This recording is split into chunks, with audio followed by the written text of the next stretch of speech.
Hello class ninth. जैसा कि आपको याद ही होगा, हम लोगों ने पॉवर्टी एज अ चैलेंज जो आपका इकोनॉमिक्स का चैप्टर है उसको स्टार्ट कर लिया था और आज हम लोगों को पॉवर्टी एस्टिमेट्स पढ़ना है। चलिए देखते हैं।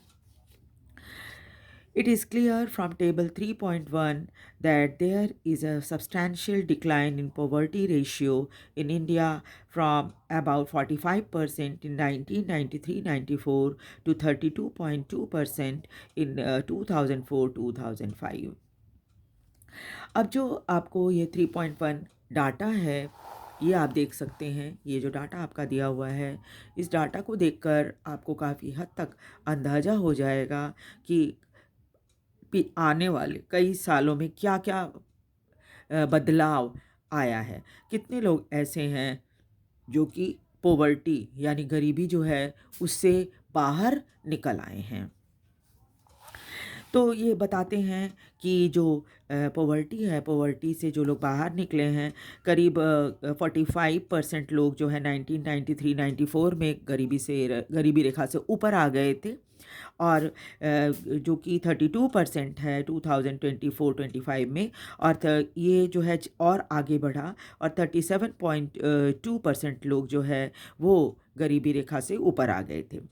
The proportion of people below poverty line further comes down to about 22% in 2011-12, लेकिन थोड़ी कमी आ गई थी क्योंकि 2011-12 का डाटा जो है वो बताता है कि 22% लोग ही गरीबी रेखा से हट पाए थे, गरीबी रेखा से ऊपर हो पाए थे। If the trend continues, people below poverty line में come down to less than 20% in the next few years. और ऐसा ये उम्मीद किया जा रहा है कि सिर्फ करीब 20% लोग ही कुछ सालों में गरीबी रेखा से नीचे रहेंगे, बाकी सब गरीबी रेखा से ऊपर आ जाएंगे। Although the percentage of people living under poverty declined in earlier two decades, 1973-1993, the number of poor declined from 407 million in 2004-5 to 270 million in 11-12, with an average annual decline of 2.2 percentage points during 2004-2005 to 2011-12। अब क्या है इसका मतलब ये है कि अगर हम वैसे हम परसेंटेज अगर देखें लोगों की गरीबी में कमी होने के, तो पिछले 2 डिकेड्स यानी दशकों से 10 साल की जो टाइम होता है उसको दशक बोलते हैं, उसको इंग्लिश में डिकेड कहा जाता है। तो 1973 से 1993 अगर देखा जाए तो दो दशक हुए, यानी कि 1973 से 1983 10 साल, फिर 1983 से लेकर 1993 यानी कि 10 साल, 20 साल है ना। 20 साल में जो है क्या बदलाव आया है, गरीबी में कमी आई है। पहले 407 मिलियन लोग थे 2004-5 में, वो घटकर 270 मिलियन रह गए 11-12 में। और जो एवरेज डिक्लाइन, जो कमी हुई गरीबी रेखा में, गरीबी में, वो थी 2.2 परसेंटेज पॉइंट इन 2004-2005 से लेके 2011 और 12 तक। यानी कि आप देखिए कि इतने समय के बीच, यानी 2004-5 से 2011-12, इसमें 2.2% लोग गरीबी से बाहर निकल आए। अब हम देखेंगे वल्नरेबल ग्रुप्स, यानी कि वो ग्रुप जिनके गरीब होने के चांसेस ज़्यादा होते हैं। The proportion of people below poverty line is also not same for all social group।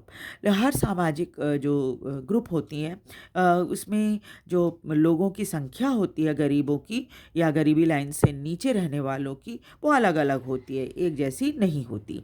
And economic categories in India, अलग अलग इकोनॉमिक कैटेगरी है जिसमें लोग गरीब और अमीर हैं। Social group which are most vulnerable to poverty are scheduled caste and scheduled tribe household। सबसे ज़्यादा अगर जिन लोगों के गरीब होने के चांसेस होते हैं वो होते हैं शेड्यूल कास्ट और शेड्यूल ट्राइब के, है ना। यानी कि जो पिछड़ी जाति होती हैं, पिछड़ी जाति और जनजाति, ठीक है। शेड्यूल ट्राइब मतलब जनजाति और पिछड़ी जाति मतलब कि जो शेड्यूल कास्ट जिनको हम बोलते हैं। तो क्या है अब है कि आपको पता ही है कि सरकार ने इन लोग के लिए सीट रिज़र्व की हुई है जॉब में। तो अब उनमें से ऐसा नहीं है कि सारी के सारी एकदम वन टू ऑल जो पिछड़ी जाति और जनजाति के लोग पिछड़े हुए हैं, गरीब हैं, ऐसा नहीं है। जिनको जॉब मिल गई है वो तो अच्छे अच्छे खासे हैं, वेल सेटल्ड हैं, है ना। Similarly some among the economic group, the most vulnerable group are the rural agricultural labor household and the urban casual labor household. और जिनके गरीब होने के चांसेस ज़्यादा हैं, आप देखेंगे तो देखेंगे कि वो लोग जो कि गाँव में लेबर का काम करते हैं, जिनको अपना एग्रीकल्चरल लेबर खेतीहर मजदूर जो होता है वो, और अर्बन शहरों में यानी शहरों में जो कैजुअल लेबर होते हैं, जो रोज़ आप देखते हो, आपने देखा होगा यहाँ पर लेबर चौक है ना, फेज़ 3 में। अब यहाँ क्या है, लेबर चौक है, यहाँ पर सुबह में सारे जो मजदूरी करते हैं कंस्ट्रक्शन साइट वगैरह में या किसी साइट में, वो वहाँ जमा हो जाते हैं। फिर वहाँ पर एक कॉन्ट्रैक्टर आता उनको लेकर जाता है काम करवाने के लिए। तो कई बार ऐसा होता है कि उनको काम मिलता ही नहीं, ठीक है। तो इनके गरीब, अब जिस दिन काम नहीं मिलेगा तो पैसा नहीं मिलेगा, और पैसा नहीं मिलेगा तो फिर क्या होता है, हमारी रोज़ की ज़रूरतें तो ख़त्म नहीं होती। हर दिन आप खाना खाते हैं, हर हर दिन आपकी कुछ ना कुछ ज़रूरत होती है, कोई बीमार होता है, दवाई लेना होता है ना। तो वो ज़रूरतें तो ख़त्म नहीं होती। बच्चों की ज़रूरतें होती हैं, खाली स्कूल भेजने से तो नहीं होता है, कॉपी पेंसिल सब कुछ चाहिए होता है उनको। तो ऐसे में इनके पास अगर पैसा ना हो, रोज़ काम ना मिले इनको और पैसा इनके पास ना हो, तो ये इनके चांसेस होते हैं गरीबी रेखा से नीचे आने के। Graph 3.1 shows the percentage of poor people in all these groups। और अब देखिए कि ये जो नीचे डाटा बना हुआ है, इसमें आपको वो मिल जाएगा सारा रिकॉर्ड, जिसमें बताया गया है कि कहाँ कहाँ पर लोग गरीब हो सकते हैं। जैसे शेड्यूल ट्राइब में देखा गया है करीब 43% लोग गरीब हैं। शेड्यूल कास्ट में देखा अगर 29%, एवरेज इंडियन पॉवर्टी रेशियो अगर देखेंगे तो 22 है। कैजुअल लेबर देखिए 34 हैं, और कैजुअल लेबर नॉन फार्म यानी कि ये तो रूरल यानी गाँव के हैं, और ये अर्बन यानी कि शहर के हैं। तो आप देखिए 34% शहर में भी लोग हैं जो कि गरीब होने के चांसेस होते हैं। कैजुअल लेबर फार्म जो गाँव में काम करते हैं खेतों में, उनका भी 34% है ना। क्योंकि ये लोग ऐसे हैं जिनको हर दिन काम नहीं मिल पाता। गाँव में भी आप जानते हो जब खेती का काम रहता है, अनाज बोआ जाता है, खेत की देखभाल करनी होती है, सिंचाई करना होता है, वहाँ पर खाद डालना होता है, तो फिर इनकी ज़रूरत होती है। और कई बार फसल कट जाने के बाद तो कुछ महीने ऐसे होते हैं जो खेत खाली रहता है बिल्कुल, तो वैसे में तो कोई भी मज़दूर नहीं रखेगा, किसके पास इतना फालतू पैसा है कि वो मज़दूर को देगा, ठीक है। तो इस तरह से क्या है, ये दिखाता है हमें कि कितनी परसेंटेज है लोगों की जो कि जिनको काम प्रतिदिन नहीं मिल पाता। 3.1 shows the percentage of poor people in all these groups. Although the average for people below poverty line for all group in India is 2243 out of 100 people belonging to scheduled caste are not able to meet their basic need। यानी कि आप देखिए 100 में 43 लोग ऐसे हैं schedule caste में जो कि अपनी बेसिक ज़रूरतें, रोटी कपड़ा मकान, पढ़ाई लिखाई, घर, है ना, दवाइयाँ, ये सब पूरा नहीं कर पाते। Similarly 34% casual worker in urban areas are below poverty line. शहरों में रहने वाले 34% कैजुअल वर्कर जिनको प्रतिदिन काम मिलता है, जो फिक्स नहीं होती इनकी नौकरी या काम, वो भी पॉवर्टी लाइन से नीचे आ जाते हैं। अब about 34% casual work labour farm in rural area and 29% schedule caste are poor also poor. इसमें ये भी देखा गया है कि 34% गाँव में जो किस होते हैं मज़दूर, वो गरीब होते हैं, गरीबी रेखा से नीचे होते हैं, और 29% शेड्यूल कास्ट को देखा गया है कि वो गरीबी रेखा से नीचे होते हैं। The double disadvantage of being landless casual wage worker labor household is socially disadvantaged social group of the scheduled caste or the scheduled tribe population highlight the seriousness of problem। आप एक तो गरीब हो, ऊपर से आप शेड्यूल कास्ट और schedule tribe के हो, कैजुअल लेबर भी हो, तो ऐसे में ज़्यादा खतरा होता है, यानी गरीब होने के चांसेस ज़्यादा रहते हैं।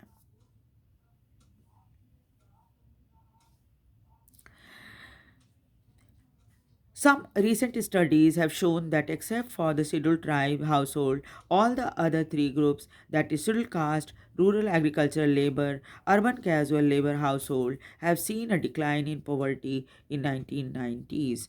और शेड्यूल ट्राइब को छोड़कर बाकी सब में देखा गया है कि पहले की तुलना में गरीबी कम हुई है सब में। यानी कि जो शेड्यूल कास्ट है,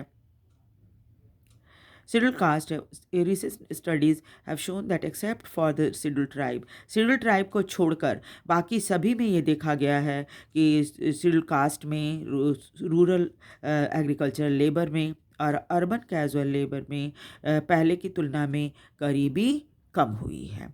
यानी कि शेड्यूल्ड ट्राइब लोगों में अभी भी गरीबी बहुत ज़्यादा है और इन सब में थोड़ी सी कमी आई है। Apart from these social group, there is also inequality in income within family. परिवार में भी आप देखोगे कि थोड़ी कमी रहती है या फ़र्क होता है इनकम में। अब 4 भाई या 2 भाई हैं तो वैसे में आप देखोगे एक भाई की अच्छी जॉब है, दूसरे को नहीं है। तो इसमें भी क्या होता है, जो इनकम की जो ये होती है परसेंटेज होती है वो कम होती है वैसे लोगों में जो कम कमा रहे हैं। तो स्वाभाविक है उनकी ज़रूरतें उतनी पूरी नहीं हो पाती, जबकि दूसरा भाई जो ज़्यादा कमाता है वो ज़्यादा सुख सुविधा में रहता है।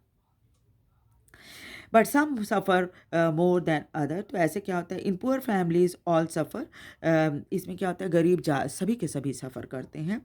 कुछ लोगों की सफ़रिंग जो है वो एक की तुलना में ज़्यादा होती है। In some cases women, elderly people and female infants are denied equal access to resources available to the family।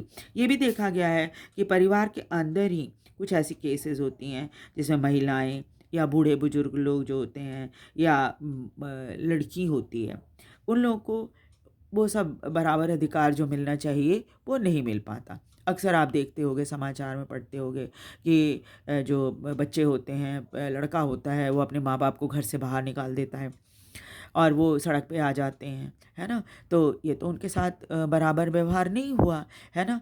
तो वैसे में ऐसे लोगों के गरीब होने के चांसेस ज़्यादा होते हैं जिनके बच्चे देखभाल नहीं करते हैं उनकी और उनको घर से बाहर कर देते हैं। तो ये लोग क्या है कि अच्छी फैमिली में होने के बावजूद भी बिल्कुल गरीब हो जाते हैं, वल्नरेबल होते हैं। ये कभी भी इनकी स्थिति खराब हो सकती है क्योंकि वो खुद नहीं कमा रहे होते हैं, है ना। वो डिपेंड रहते हैं अपने लड़कों के ऊपर कि वो उनको खाना पीना देगा या रहने की सुविधाएं देगा या दवाइयाँ देगा। और लड़का जब नहीं देता उनको ये सब सुविधाएं, तो फिर क्या होता है कि माँ बाप जो है वो सड़क पर आ जाते हैं, है ना। यहाँ पर एक स्टोरी दी हुई है, आप इस स्टोरी को भी देखिए। इससे आपको ये एक ऐसा एग्जाम्पल है जिससे आपको काफ़ी हद तक बातें समझ में आ जाएंगी। स्टोरी ऑफ शिवरामन की कहानी है ये।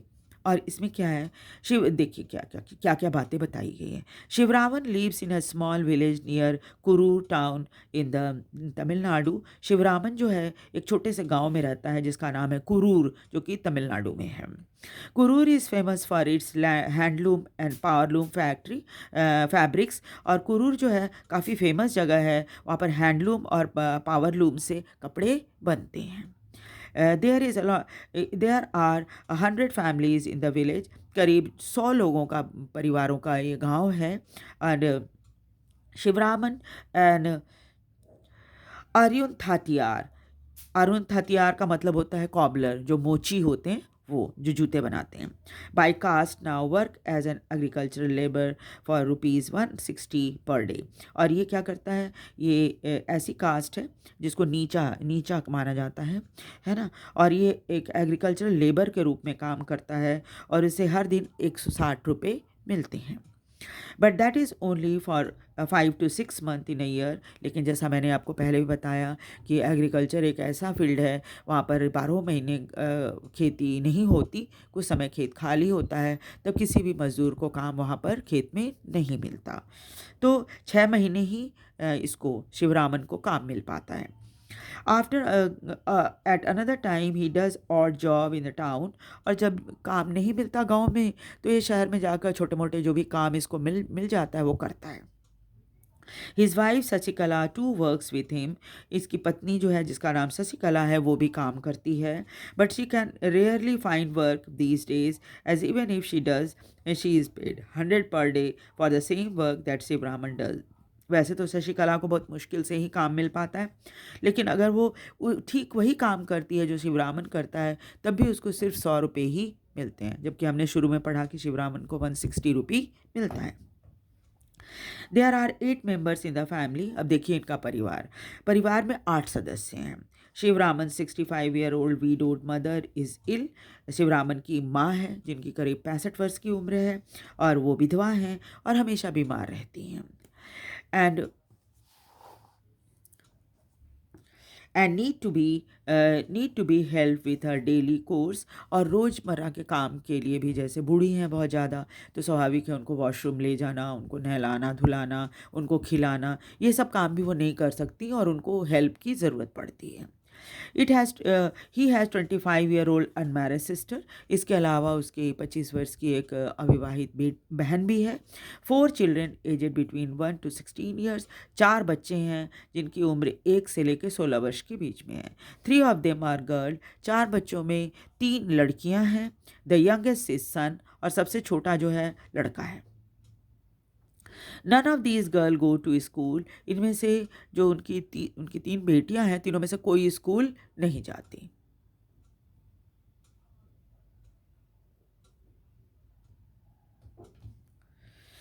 Buying books and other things for school going girls is luxury for cannot afford। और ये इनके लिए अब स्कूल भेजोगे तो स्वाभाविक है किताबें खरीदनी होगी, या फिर जो स्कूल जाने वाली लड़कियां हैं ये उनके लिए मतलब एक्स्ट्रा खर्चा है, luxury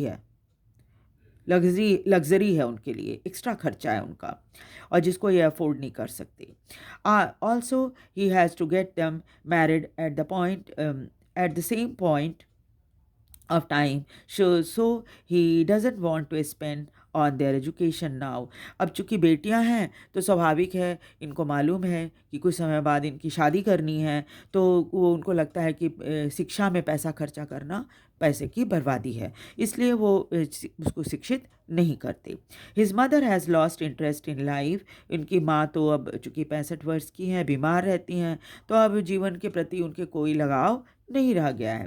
and is just waiting to die someday. बस वो इंतज़ार कर रही है कब मौत आए, कब मेरे यहाँ पर से सारी मुसीबतें मेरी ख़त्म हो जाएं।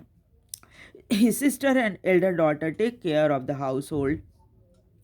उसकी बहन, शिवरामन की बहन और बड़ी बेटी जो है घर के सारे काम करती है। Shivaraman plans to send his son to school when he comes of as.